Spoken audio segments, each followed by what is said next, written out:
Dans ces dernières heures, le pape François a délivré un message médiatiquement bouleversant qui a choqué le monde entier.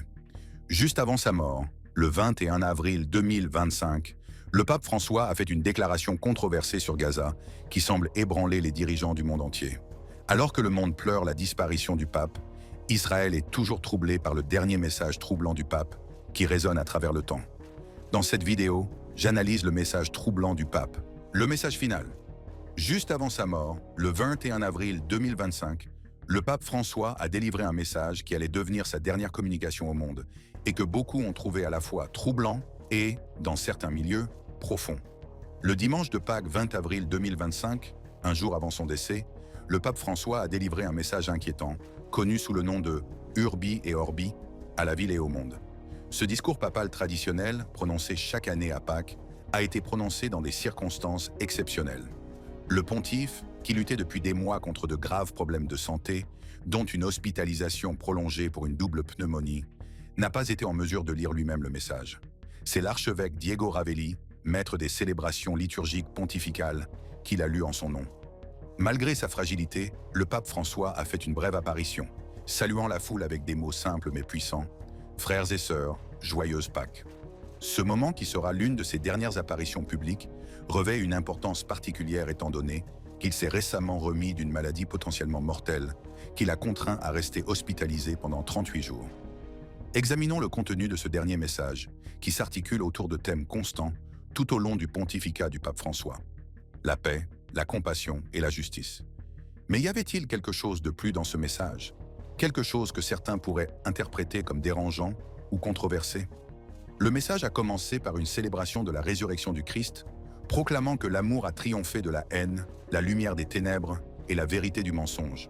Le pardon a triomphé de la vengeance.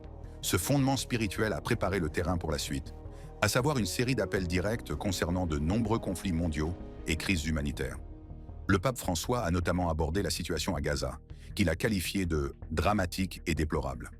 Il a appelé à un cessez-le-feu, à la libération des otages et à une aide immédiate pour ce qu'il a qualifié de population affamée. Ce n'est pas une nouveauté pour le pape, qui avait déjà qualifié la situation humanitaire à Gaza de très grave et honteuse avant son hospitalisation. Le message du pape s'est également étendu au-delà de Gaza, appelant à la paix en Ukraine, qu'il a décrite comme ayant besoin d'une paix juste et durable dans une région dévastée par la guerre. Il a souligné les violences au Yémen, en République démocratique du Congo, au Soudan, au Sud-Soudan, au Sahel, dans la Corne de l'Afrique et au Myanmar, ainsi que le conflit entre l'Arménie et l'Azerbaïdjan. Dans une section que certains ont qualifiée de potentiellement controversée, le pape François a condamné ce qu'il a appelé une montée inquiétante de l'antisémitisme qui se propage dans le monde. Cette déclaration a été faite à un moment où les tensions entre Israël et le Vatican étaient à leur comble, le pape ayant déjà critiqué les actions militaires israéliennes à Gaza. Cette préoccupation pour l'antisémitisme était particulièrement remarquable dans le contexte des récentes tensions diplomatiques.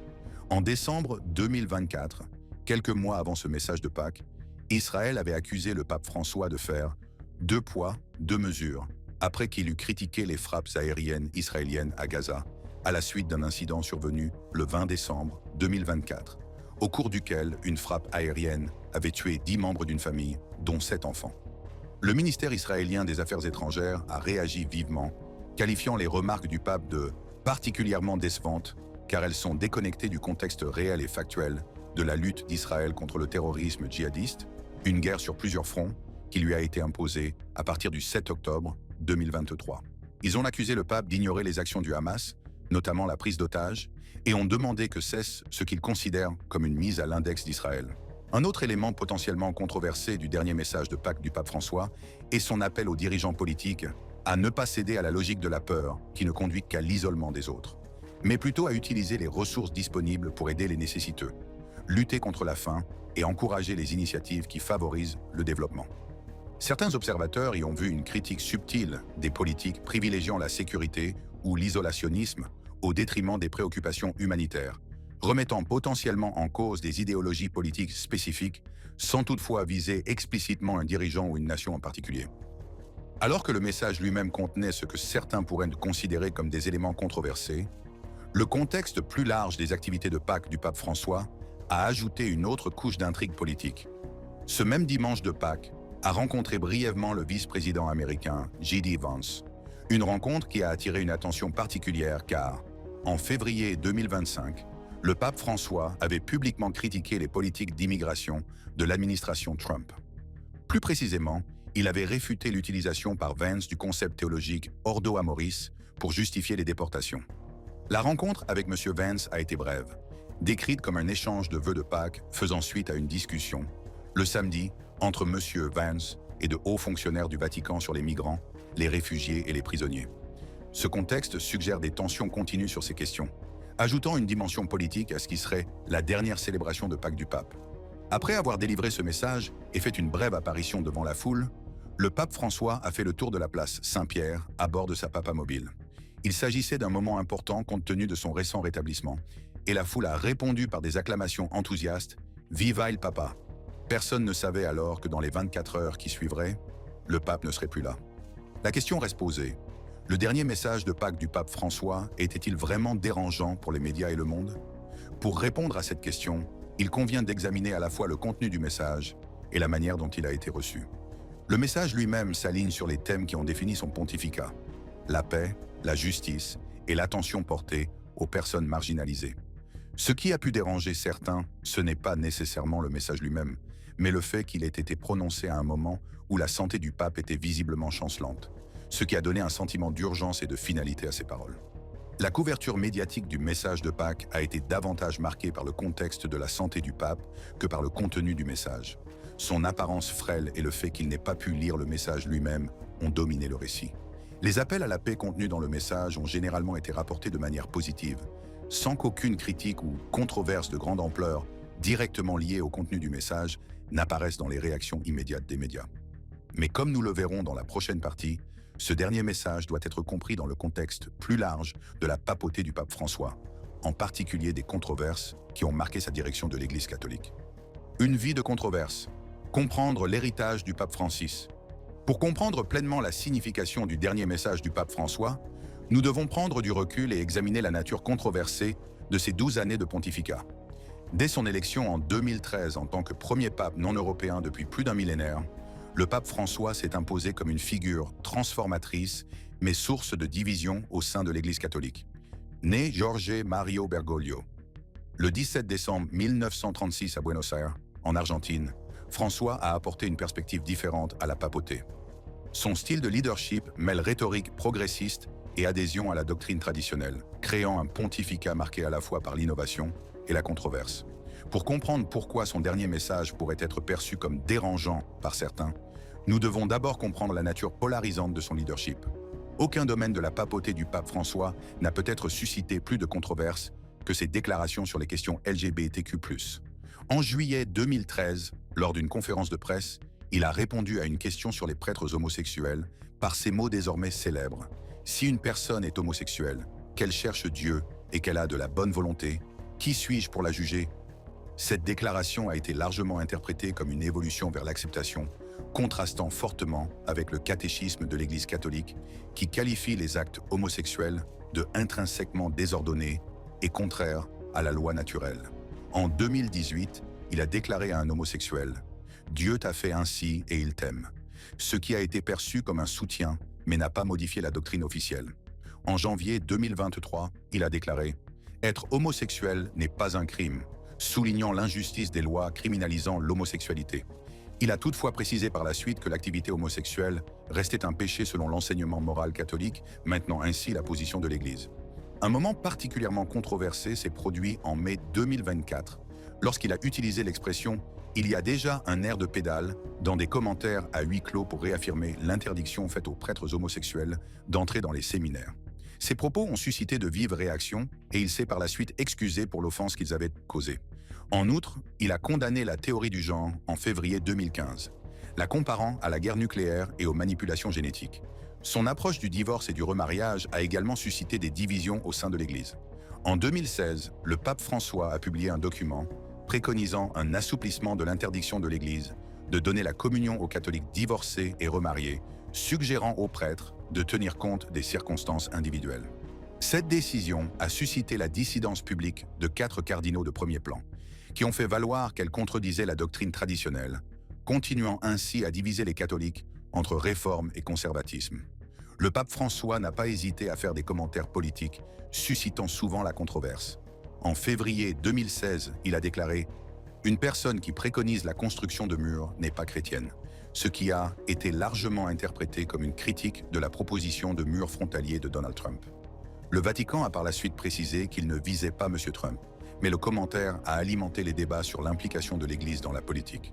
En septembre 2024, lors d'une conférence de presse, il a critiqué les deux candidats à l'élection présidentielle américaine pour leur politique anti-vie en matière d'avortement et d'immigration, conseillant aux catholiques de choisir le moindre mal en déclarant « Les deux sont contre la vie, que ce soit celui qui expulse les migrants ou celui qui tue les bébés ».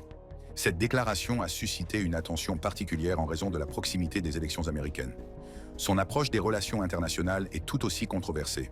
En 2022, après l'invasion de l'Ukraine par la Russie, a maintenu le dialogue avec l'Église orthodoxe russe pro-Poutine, s'attirant des critiques pour ne pas avoir explicitement condamné la Russie. Cette attitude a été considérée comme un effort diplomatique, mais a soulevé des questions quant à sa position sur les conflits mondiaux. Son attitude conciliante à l'égard de la Chine, y compris un accord controversé sur la nomination des évêques, était accusée d'abandonner l'Église catholique clandestine aux persécutions des autorités communistes. Ces actions reflètent sa stratégie plus large de dialogue, mais ont alimenté les débats sur l'autonomie de l'Église et les droits de l'homme.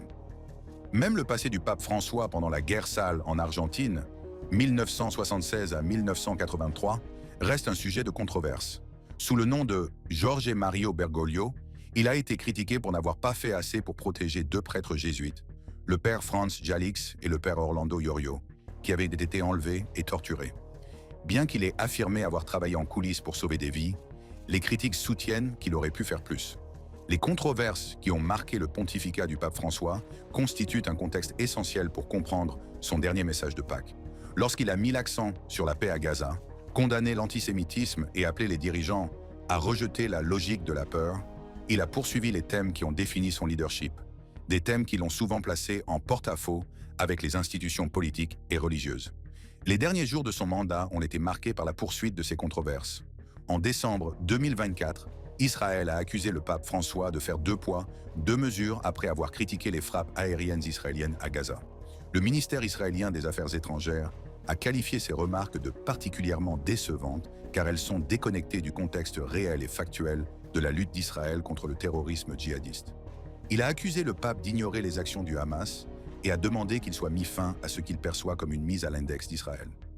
2 mois avant sa mort, en février 2025, le pape François avait publiquement critiqué les politiques d'immigration de l'administration Trump, réfutant notamment l'utilisation par le vice-président J.D. Vance du concept théologique Ordo Amoris pour justifier les déportations.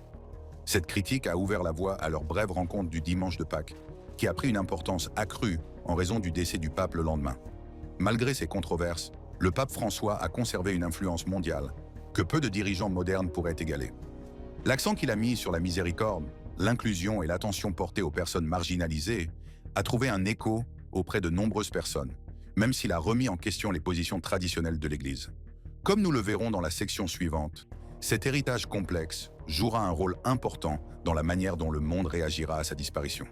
Ce qui a rendu le dernier message de Pâques du pape François potentiellement dérangeant pour certains, ce n'est pas nécessairement son contenu, mais la façon dont il représentait une continuation de sa volonté de défier les normes établies et de s'exprimer directement sur des questions controversées, même dans ces dernières heures.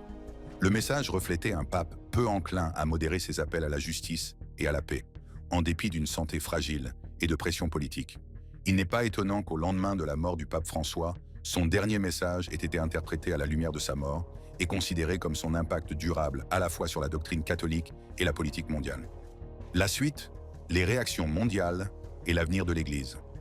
Le 21 avril 2025, un jour seulement après avoir délivré son message de Pâques, le pape François est décédé à 7h35, heure locale, dans sa résidence de la Casa Santa Marta, au Vatican.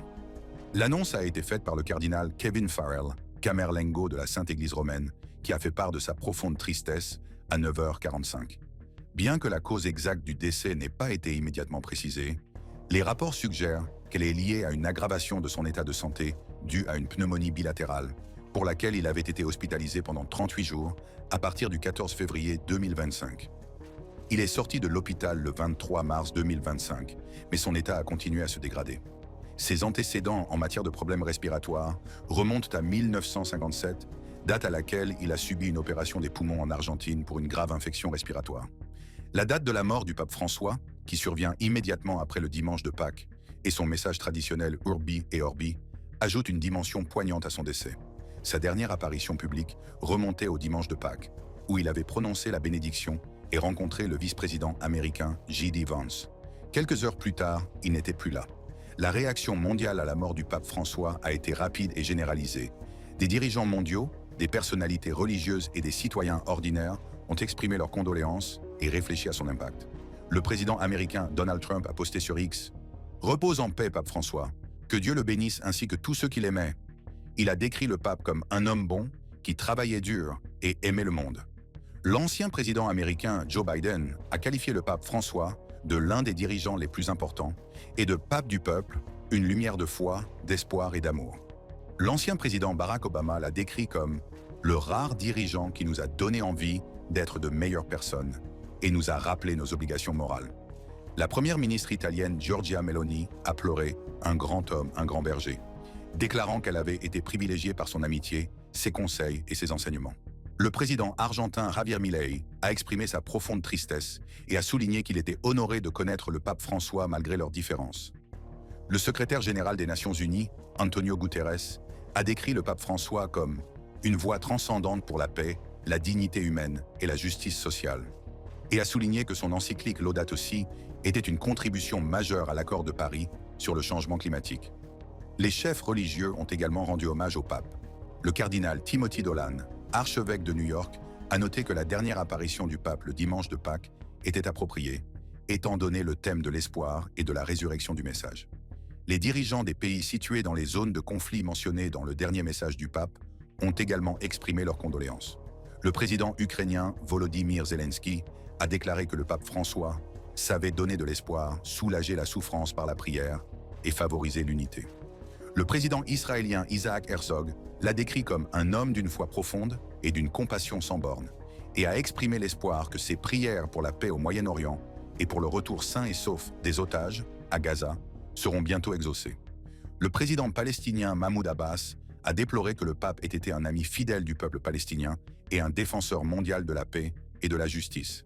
Il a rappelé qu'il avait reconnu la Palestine, visité Bethléem, prié devant le mur de séparation et appelé à mettre fin à la guerre contre Gaza. Cependant, toutes les réactions n'ont pas été entièrement positives. Anne Barrett Doyle, co-directrice de Bishop Accountability, a offert une perspective plus critique en déclarant « Le pape François a été une lueur d'espoir pour beaucoup. Mais ce dont nous avions le plus besoin de la part de ce pape, c'était la justice pour les blessés de l'Église. Il a refusé d'apporter les changements nécessaires. » Ce commentaire souligne la complexité de l'héritage du pape François, en particulier en ce qui concerne la gestion des cas d'abus par l'Église. Le vice-président J.D. Vance, qui avait rencontré le pape la veille, lui a rendu hommage sur les réseaux sociaux en déclarant « Je suis de tout cœur avec les millions de chrétiens du monde entier qui l'ont aimé. J'ai été heureux de le voir hier, même s'il était manifestement très malade. Je prie pour vous tous les jours. » Il a également partagé un lien vers son homélie préférée du pape François, un discours sur la peur et la foi prononcé en mars 2020 lors des premiers jours de la pandémie de Covid-19. Le décès du pape François a déclenché une série de rituels et de procédures pour la sélection de son successeur. Un conclave pour élire un nouveau pape débutera dans les 15 à 20 jours, auquel participeront 135 cardinaux de moins de 80 ans ayant le droit de vote, et qui nécessitera une majorité des 2/3. Les candidats potentiels sont Pier Battista Pizzaballa, 60 ans, Italie, Pietro Parolin, 70 ans, Italie, Fridolin Ambongo, 65 ans, Congo, Luis Antonio Tagle, 67 ans, Philippines, Matteo Zuppi, 69 ans, Italie, Peter Erdo, 72 ans, Hongrie, et Anders Arborelius, 75 ans, Suède. L'influence du pape François sur le collège des cardinaux, avec près de 80% des cardinaux électeurs nommés par lui, laisse présager un successeur susceptible de poursuivre ses politiques progressistes. Cet héritage garantit que son influence s'étendra au-delà de sa mort, façonnant l'orientation future de l'Église catholique. L'exposition publique du corps du pape François a commencé le 23 avril 2025 à la basilique Saint-Pierre, les funérailles étant prévues 4 à 6 jours après sa mort. À sa demande, les rites funéraires ont été simplifiés, se concentrant sur la foi dans le corps ressuscité du Christ, conformément au livre liturgique mis à jour pour les funérailles papales approuvées en avril 2024. En repensant au dernier message de Pâques du pape François à la lumière de sa mort, nous pouvons considérer qu'il s'agit d'un couronnement approprié de son pontificat. Le message met l'accent sur des thèmes qui ont été constants tout au long de son mandat. La paix, la compassion, le souci des personnes marginalisées et les appels à la justice mondiale. Son discours sur les conflits à Gaza, en Ukraine et ailleurs reflète son engagement à être une voix pour la paix dans un monde troublé. La rencontre avec le vice-président J.D. Vance, malgré leurs désaccords antérieurs, a démontré sa volonté d'engager le dialogue, même avec ceux qui ont des points de vue différents. C'est également ce qui a caractérisé son approche tout au long de son pontificat. Défier mais ne jamais fermer complètement la porte à la conversation. Le dernier message du pape François était-il vraiment dérangeant pour les médias et le monde? Ce n'est peut-être pas le contenu du message lui-même qui a été le plus troublant, mais la prise de conscience qu'il s'agissait de sa dernière communication publique. Les appels à la paix dans les zones de conflit, la condamnation de l'antisémitisme et l'appel lancé aux dirigeants pour qu'ils rejettent les politiques fondées sur la peur s'inscrivent dans le droit fil des déclarations précédentes. Mais, prononcés à la veille de sa mort, ils revêtent une urgence et une finalité nouvelle. À bien des égards, le dernier message du pape François était troublant précisément parce qu'il nous rappelait ce que le monde perdrait avec sa disparition. Une voix qui remettait constamment en question le statu quo, défendait les personnes marginalisées et appelait à la paix même lorsque ces appels étaient politiquement gênants. Elle nous rappelait son héritage complexe qui associait des enseignements catholiques traditionnels à une approche progressiste des questions sociales. Alors que l'Église catholique avance sans le pape François, son dernier message restera probablement dans les mémoires comme une expression caractéristique de son pontificat, tant par son contenu que par la controverse qu'il a suscitée. Ce message, à l'image de l'ensemble de son mandat, a cherché à concilier tradition et innovation, orientation spirituelle et engagement politique, et principes fermes et applications compatissantes. En fin de compte, ce qui est peut-être le plus troublant dans le dernier message du pape François, c'est qu'il met en évidence le fossé entre sa vision du monde et la réalité des conflits en cours, des divisions politiques et des crises humanitaires. Il rappelle le travail qu'il reste à accomplir pour parvenir à la paix et à la justice qu'il a prôné tout au long de sa vie et dans ses dernières paroles publiques. La mort du pape François marque la fin d'une ère importante pour l'Église catholique, mais son influence continuera à se faire sentir dans les années à venir.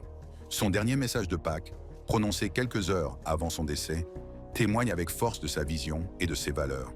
Une vision que certains ont trouvée inspirante, d'autres difficile, mais qu'aucun n'a pu ignorer. Alors que le monde pleure sa disparition et que l'Église catholique se prépare à choisir son successeur, son message troublant continue de résonner, nous incitant tous à œuvrer pour un monde plus pacifique, plus juste et plus compatissant. Si vous avez aimé cette vidéo, cliquez sur les cartes à l'écran pour accéder à d'autres vidéos de ce type.